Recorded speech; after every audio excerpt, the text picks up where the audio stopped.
ఇది మీరు ఖచ్చితంగా వినాల్సిందే. ఎందుకంటే ట్రయల్ బ్యాలెన్సెస్లో ఒక్కొక్కసారి అమౌంట్ అనేది టాలీ అవ్వదు. ఆ అవ్వలేనప్పుడు ఏం చేయాలంటే ఇదే ఆ ఇన్ఫర్మేషన్ ఒకసారి చూడండి.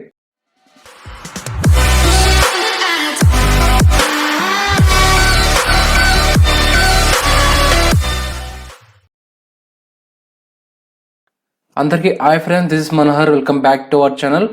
సో ఈ వీడియోలో మీ అందరి కోసం నేను ట్రయల్ బ్యాలెన్స్ గురించి ఎక్స్ప్లెయిన్ చేయబోతున్నాను. అలాగే మనకి ఇంటర్మీడియట్ ఫస్ట్ ఇయర్లో ఉన్న సిలబస్లో లాస్ట్ సెగ్మెంట్కి అయితే వచ్చేసాం. So trial balance, final account. So ఈ వీడియోలో అనేది కొంచెం కంప్లీట్గా డిఫరెంట్గా ఉంటుందన్నమాట. సో ఇన్ఫర్మేషన్ అనేది కొంచెం డిఫరెంట్గా నేను అరేంజ్ చేశాను. సో మీకు బాగా అర్థం కావడం కోసం మాత్రమే. సో లాస్ట్ వరకు అయితే చూడండి. ట్రయల్ బ్యాలెన్స్ గురించి ఇంట్రడక్షన్ తెలుస్తుంది, ప్రొఫార్మా తెలుస్తుంది, అలాగే సస్పెన్స్ అకౌంట్ అంటే ఏంటో చివరిలో మీకు కూడా తెలుస్తుంది అనుకుంటున్నాను. సో వీడియో స్టార్ట్ చేసే ముందు చిన్న రిక్వెస్ట్, మన ఛానల్ అయితే సబ్స్క్రైబ్ చేసుకొని సపోర్ట్ అయితే చేయండి. మీకోసం మంచి మంచి వీడియోస్ అయితే చేయడానికి ట్రై చేస్తుంటాను. సో ఓకేనా, ఇంకేమాత్రం నేర్చుకోకుండా ట్రయల్ బ్యాలెన్స్ అంటే ఏంటో దాని గురించి చిన్న ఇంట్రడక్షన్ అయితే వీడియోలో తెలుసుకుందాం. సో ఇక్కడ చూసినట్లయితే ట్రయల్ బ్యాలెన్స్ అని చెప్పేసి ఇంట్రడక్షన్ అని చెప్పేసి హెడ్డింగ్ అయితే ఇచ్చాను నేను ఇక్కడ. ఓకేనా. సో ఫస్ట్ వచ్చేసి మనకు ట్రయల్ బ్యాలెన్స్ అంటే ఏంటో తెలియాలి. సో ఇక్కడ చూసారా, ఫస్ట్ వచ్చేసి what is trial balance. So trial balance అంటే ఇట్ ఈస్ ఏ స్టేట్మెంట్ అనమాట. సో ట్రయల్ బ్యాలెన్స్ అంటే చాలా మంది స్టూడెంట్స్ని అడిగితే ఇట్ ఈస్ అన్ అకౌంట్ అంటుంటారు. సో ట్రయల్ బ్యాలెన్స్ అంటే not an account, it is a statement. So statement అంటే ఫర్ ఎగ్జాంపుల్ మీకు అర్థం కావడం కోసం మీ అందరికి ఒక బ్యాంక్ అకౌంట్స్ ఉంటాయి కదా, మినీ స్టేట్మెంట్ చూసినట్లయితే మీరు దాంతో అన్ని బ్యాలెన్సెస్ ఉంటాయి. డెబిట్ బ్యాలెన్స్ ఉంటుంది, క్రెడిట్ బ్యాలెన్సెస్ కూడా ఉంటాయి. సో ఇక్కడ కూడా అంతే అనమాట. ట్రయల్ బ్యాలెన్స్ లో కూడా మన బిజినెస్ లో ఉన్న డెబిట్ బ్యాలెన్సెస్, క్రెడిట్ బ్యాలెన్సెస్ అన్ని ఈ ట్రయల్ బ్యాలెన్స్ లో ఉంటాయి అనమాట. సో అందుకే trial balance is a statement, not an account. So అర్థమైందా. సో ఇంకొక విషయానికి వచ్చేసి without a trial balance we never prepare final accounts. So trial balance లేనిదే మనము బిజినెస్ లో ఫైనల్ అకౌంట్స్ అనేటివి ప్రిపేర్ చేయలేమన్నమాట. సో చాలా మంది ట్రయల్ బ్యాలెన్స్ లేకపోయినా చేస్తుంటారు. అలా అయితే చాలా కష్టం అవుతుంది. ట్రయల్ బ్యాలెన్స్ ఉంటేనే ఫైనల్ అకౌంట్స్ ప్రిపేర్ చేయడానికి కన్వీనియంట్ గా ఉంటుంది, ఈజీగా ఉంటుంది అనమాట. సో ఓకేనా. సో నెక్స్ట్ వచ్చేసి when we prepare trial balance. So trial balance అనేది బిజినెస్ లో ఎప్పుడు ప్రిపేర్ చేస్తారు దాని గురించి ఇప్పుడు చెప్తాను. సో ఇక్కడ చూసినట్లయితే కొంచెం information, after preparation of ledger accounts. So నేను ఫస్ట్ నుంచి చెప్తూనే ఉన్నాను, మీకు అకౌంటింగ్ సైకిల్ గురించి ఒక ఐడియా అయితే ఉంటుంది అనుకుంటున్నాను. సో అకౌంటింగ్ సైకిల్ అంటే ఏంటి, బిజినెస్ లో జరిగిన ట్రాన్సాక్షన్స్ అన్నిటిని జర్నల్లో పోస్ట్ చేస్తాం. జర్నల్లో అయిపోయిన తర్వాత లెడ్జర్ అకౌంట్ లో రికార్డ్ చేస్తాం అనమాట. Once recording done in ledger accounts, ఆ బ్యాలెన్సెస్ అన్నిటిని ట్రయల్ బ్యాలెన్స్ లోకి షిఫ్ట్ చేస్తాం అనమాట. సో లెడ్జర్ అకౌంట్స్ ప్రిపేర్ చేయడం కంప్లీట్ అయితే డైరెక్ట్ గా ట్రయల్ బ్యాలెన్స్ అనేది బిజినెస్ లో ప్రిపేర్ చేస్తారనమాట. సో నెక్స్ట్ వచ్చేసి and in every business organisations prepare trial balance yearly once అనమాట. సో ట్రయల్ బ్యాలెన్స్ ఎప్పుడు ప్రిపేర్ చేస్తారు దాని గురించి తెలిసింది మనకు. సో అలాగే బిజినెస్ లో లెడ్జర్ అకౌంట్స్ ప్రిపేర్ చేసిన తర్వాత ట్రయల్ బ్యాలెన్స్ అనేది ఎప్పుడు ప్రిపేర్ చేస్తారు. సో ఎలా ప్రిపేర్ చేస్తారంటే మోస్ట్ ఆఫ్ ద బిజినెసెస్ లో చాలా మంది ట్రయల్ బ్యాలెన్స్ అనేది ఇయర్లీ వన్స్ ప్రిపేర్ చేస్తుంటారు. సంవత్సరానికి ఒకసారి ప్రిపేర్ చేస్తారు ట్రయల్ బ్యాలెన్స్ అనేది. సో చాలా మంది ఇయర్లీ వన్స్ చేస్తుంటారు, అలాగే మంత్లీ చేస్తుంటారు, అలాగే ఎనీ టైం వాళ్ళకి ఇష్టం వచ్చినట్లు ఎప్పుడైనా ట్రయల్ బ్యాలెన్స్ అనేది ప్రిపేర్ చేసుకోవచ్చు. So as per the advisable ఏది చేయాలంటే ఇయర్లీ చేయాలా, మంత్లీ చేయాలా, ఎనీ టైం చేయాలంటే ఈ మూడిట్లో మనకి ఏది కన్వీనియంట్ గా ఉంటుంది అంటే చాలా మందికి ఇయర్లీ చాలా ఈజీగా ఉంటుంది, అలాగే చాలా మందికి మంత్లీ చేస్తుంటారు. మంత్లీ ఎందుకు చేస్తారంటే టైం సేవ్ అవుతుంది వాళ్ళకి. ఎప్పుడప్పుడు రికార్డ్ చేసుకుంటే ట్రయల్ బ్యాలెన్స్ ప్రిపేర్ చేసుకుంటే టైం అనేది సేవ్ అవుతుంది కాబట్టి వాళ్ళు చాలా మంది మంత్లీ ప్రిపేర్ చేస్తుంటారు. ఎనీ టైం అంటే 3 monthsకి ఒకసారి, 5 monthsకి ఒకసారి, 6 monthsకి ఒకసారి అలా ప్రిపేర్ చేస్తుంటారు వాళ్ళ ఇష్ట ప్రకారం, యాజ్ పర్ దేర్ విష్ అనమాట. సో ఇది when we prepare trial balance గురించి చిన్న ఇన్ఫర్మేషన్. సో అందరికి అర్థమైంది అనుకుంటున్నాను. సో మనం సెకండ్ విషయానికి వచ్చేస్తే ఇంట్రొడక్షన్ లో, is there trial balance have any rule. So trial balance కి ఏమైనా రూల్ ఉందా అంటే ట్రయల్ బ్యాలెన్స్ ప్రిపేర్ చేయాలంటే మనం ఏమన్నా ఒక రూల్ పాటించాలా అంటే ఎస్, అఫ్ కోర్స్ మనకు ట్రయల్ బ్యాలెన్స్ కూడా ఒక రూల్ అనేది ఉంటుంది అనమాట. సో అదేంటంటే తెలుసుకుందాం. So that is debit all assets, expenses and losses. Debit side నా అసెట్స్ ని ఎక్స్పెన్సెస్ని లాసెస్ని రికార్డ్ చేసుకోవాలి. ట్రయల్ బ్యాలెన్స్లో మనకు ప్రొఫార్మా చూసుకున్నట్లయితే debit balances amount, credit balances amount అనమాట. సో డెబిట్ సైడ్ ఏం రాయాలంటే డెబిట్ బ్యాలెన్సెస్ వైపు ఏం రాయాలంటే అసెట్స్ని, ఎక్స్పెన్సెస్ని, లాసెస్ని, ఆస్తులు, ఖర్చులు, నష్టాలు, ఇవన్నిటిని మనం డెబిట్స్ అయినా రాసుకోవాల్సి ఉంటుంది. సో ఇది ఒక్క రూల్ మీద గుర్తుపెట్టుకోవాలి. సో అలాగే క్రెడిట్ సైడ్ ఏం రికార్డ్ చేయాలంటే credit all liabilities, incomes and gains. So credit సైడ్కి వచ్చేసరికి లైబిలిటీస్ అంటే లాస్ట్ వీడియోలో కూడా చెప్పాను నేను. లైబిలిటీస్ అంటే అప్పులు. ఎప్పుడైతే మన బిజినెస్ స్టార్ట్ చేసిన తర్వాత బ్యాంక్ నుంచి కానీ ఎవరి నుంచి కానీ లోన్స్ తీసుకున్నట్లయితే వాటన్నిటిని లైబిలిటీస్ అంటాం. ఒకవేళ మీకు ప్రాబ్లంలో కానీ బ్యాంక్ లోన్ ఇచ్చినప్పుడు క్రెడిట్ సైడ్ రాసుకోవాలి. That is a liability for us. So ఓకేనా, అర్థమైందా? తర్వాత ఇన్కమ్స్ అండ్ గెయిన్స్ అనమాట. సో ఇన్కమ్స్ అంటే సేల్ చేసినప్పుడు కానీ ఏమన్నా అమ్మినప్పుడు కానీ ఆ వచ్చిన అమౌంట్స్ అన్నిటిని మనము క్రెడిట్ సైడ్ రాసుకుంటాం అనమాట. సో కమిషన్ రిసీవ్డ్ గెయిన్స్ అంటాం, అవన్నీ క్రెడిట్ సైడ్ రాసుకోవాలి. సో అర్థమైందా? ట్రయల్ బ్యాలెన్స్ రూల్ అనేది nothing debit all assets, expenses and losses, credit all liabilities and incomes and gains. ఇదొక్క పాయింట్ మీరు గుర్తుపెట్టుకుంటే చాలు. ట్రయల్ బ్యాలెన్స్ అనేది మీ అంతకు మీరే ఓన్గా ప్రిపేర్ చేసుకోవచ్చు without taking any help from others. So ఇక్కడ వరకు అర్థమైంది అనుకుంటున్నాను. సో తర్వాత విషయానికి వచ్చేసరికి ట్రయల్ బ్యాలెన్స్ ఇంట్రడక్షన్లో so what is the use of trial balance? So trial balance వల్ల ఉన్న యూజ్ ఏంటి? ట్రయల్ బ్యాలెన్స్ ప్రిపేర్ చేయడం వల్ల మనకున్న యూజ్ ఏంటంటే సో ట్రయల్ బ్యాలెన్స్ ప్రిపేర్ చేయడం వల్ల మన ఫైనల్ అకౌంట్స్ అనేటివి కన్వీనియంట్గా యూస్ చేసుకోవచ్చు అనమాట. కన్వీనియంట్గా ప్రిపేర్ చేసుకోవచ్చు ఫైనల్ అకౌంట్స్ అనేటివి.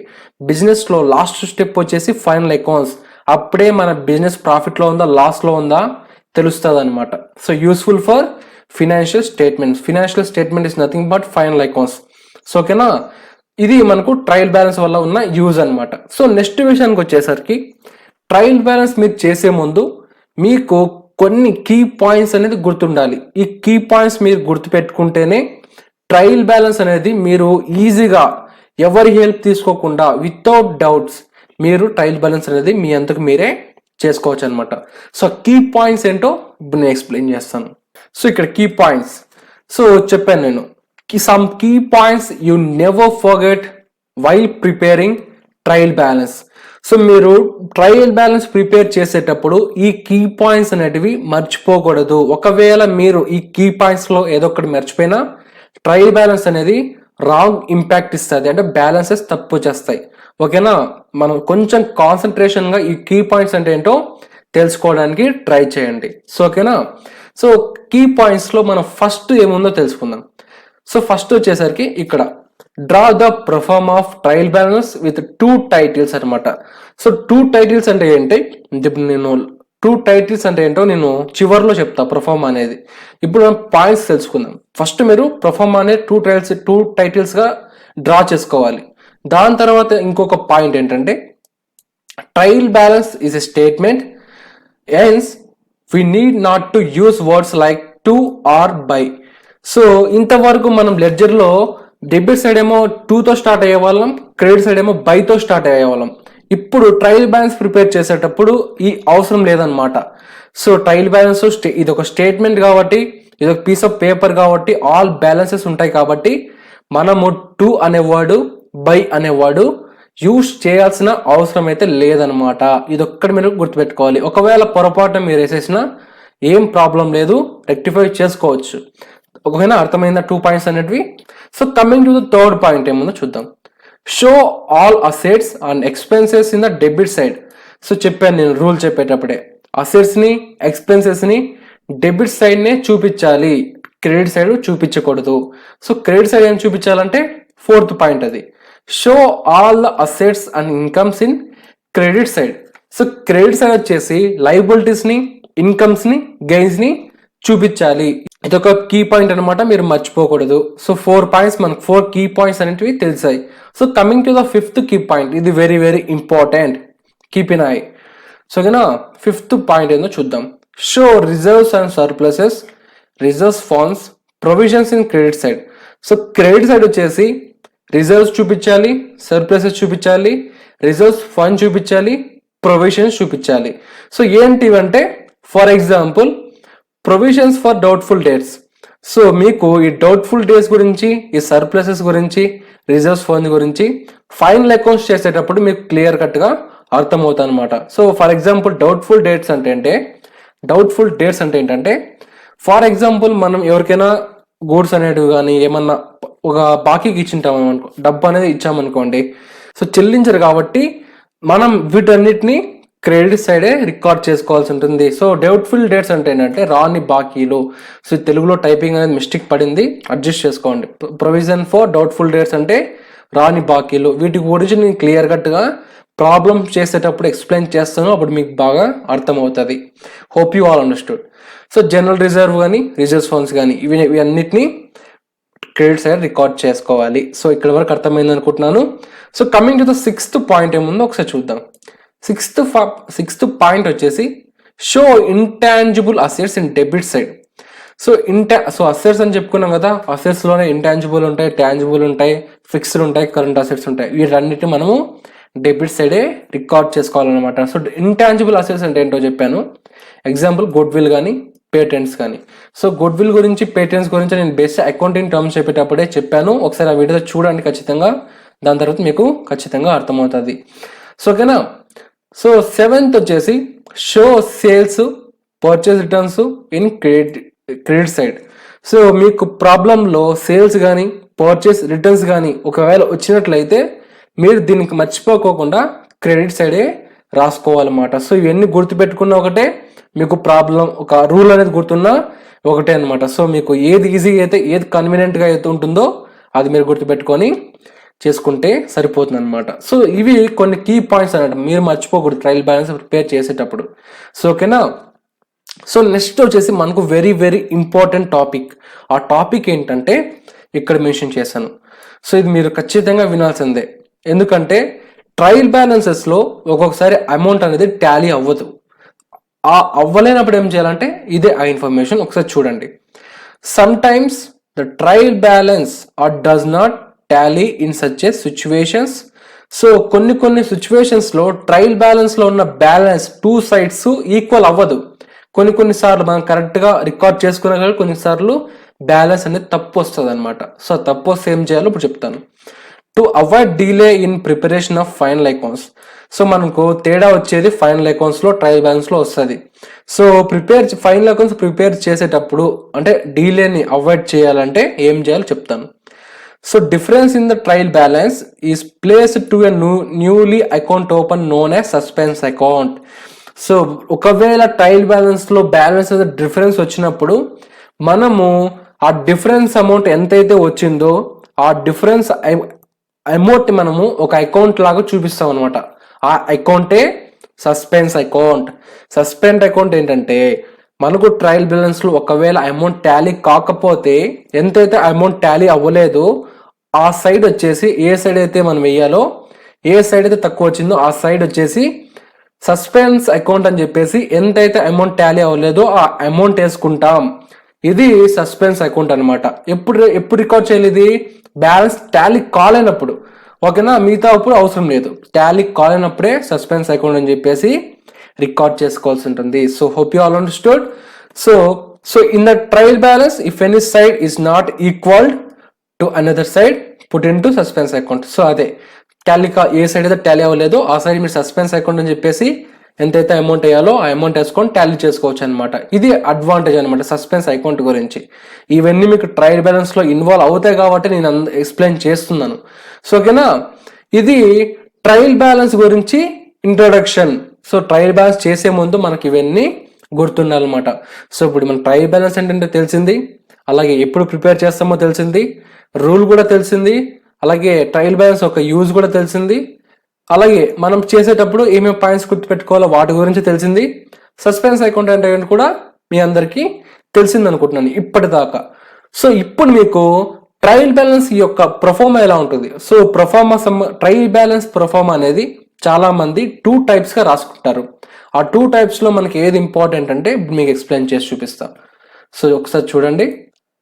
సో చూసారా ఇక్కడ, ఇది మనకు perform of trial balance looks like this. ఇలా ఉంటుంది అనమాట perform of trial balance. So ఇది ఫస్ట్ టైపు. ఇది సెకండ్ టైప్ అనమాట. ఈ రెండిట్లో ఏది మనకు చాలా ఈజీగా ఉంటుంది అంటే ఇది. ఎందుకంటే మనం డెబిట్ బ్యాలెన్సెస్ అన్ని ఒకసారి రాసుకుంటాం, క్రెడిట్ బ్యాలెన్సెస్ అన్నిటిని ఒకసారి రాసుకుంటాం. ఇలా రాసుకోవడం వల్ల మనకు కన్ఫ్యూజన్ అనేది ఉండదు అనమాట. సో చాలా ఈజీగా ఉంటుంది వితౌట్ కన్ఫ్యూజన్. సో తర్వాత సెకండ్ టైప్ వచ్చేసి మనం కాలమ్స్ అన్ని వేయలేం మేము అనుకున్న వాళ్ళకి ఇది అనమాట. పర్టికులర్స్లో అన్ని రాసుకోవాలి, డెబిట్ బ్యాలెన్స్ క్రెడిట్ బ్యాలెన్సెస్ ఉన్న ట్రాన్సాక్షన్స్ అన్ని రాసుకుంటాం, అమౌంట్స్ మాత్రం ఏ ట్రాన్సాక్షన్ సంబంధించి అక్కడ రాసుకుంటాం. డెబిట్ సంబంధించిన డెబిట్ అమౌంట్లో రాసుకుంటాం, క్రెడిట్ ట్రాన్సాక్షన్ ఉన్నప్పుడు క్రెడిట్ అమౌంట్లో రాసుకోవాల్సి ఉంటుంది. సో ఇది చాలా కష్టం కాబట్టి ఇది వద్దు. ఫస్ట్ ఇదే మనం ఫాలో అవుదాం. Debit balance amount, credit balance amount, ఇది ప్రొఫార్మా అనమాట. ప్రొఫార్మా ఆఫ్ ట్రయల్ బ్యాలెన్స్ ఈ విధంగా ఉంటుంది. సో ఈ రెండిట్లో మీకు ఏది కన్వీనియంట్గా ఉంటే అదే వేసుకోండి. సో మీకు చెప్పడానికి నేను ఎవరిని, మీకు ఏది కన్వీనియంట్గా ఉంటే మీకు ఏదైతే అలవాటు అవుతుందో అదే వేసుకోండి. సో మోస్ట్ ఆఫ్ దట్ ఇదే ట్రై చేయండి, ఓకేనా. సో ఇది perform of trial balance. So అందరికీ పర్ఫార్మ్ ఆఫ్ ట్రయల్ బ్యాలెన్స్ గురించి, ట్రయల్ బ్యాలెన్స్ ఇంట్రడక్షన్ గురించి అందరికీ అర్థమైంది అనుకుంటున్నాను. మీకేమైనా అర్థం కాకపోతే కింద కామెంట్ సెక్షన్లో అడగచ్చు. మన టెలిగ్రామ్ గ్రూప్ కూడా ఉంది, అక్కడ నుంచి మీరు డౌట్ అనేది నన్ను అడగచ్చు. సో ఇది today's video about trial balance introduction. Hope you all understood. మీకు ఈ వీడియో నచ్చినట్లయితే ఒక లైక్ అయితే చేయండి, కామెంట్ చేయండి. అలాగే మీకు ఇంకేమైనా వీడియోస్ కావాలంటే కామెంట్ చేయండి. And don't forget to subscribe our channel. So please support our channel for more topics from my channel. So ఓకేనా. సో ఇది today's video about trial balance introduction. See you in the next video with trial balance problem. ఓకేనా. Okay, bye bye no, take care, signing off channel for knowledge YouTube channel. Bye bye no, take care, bye bye no.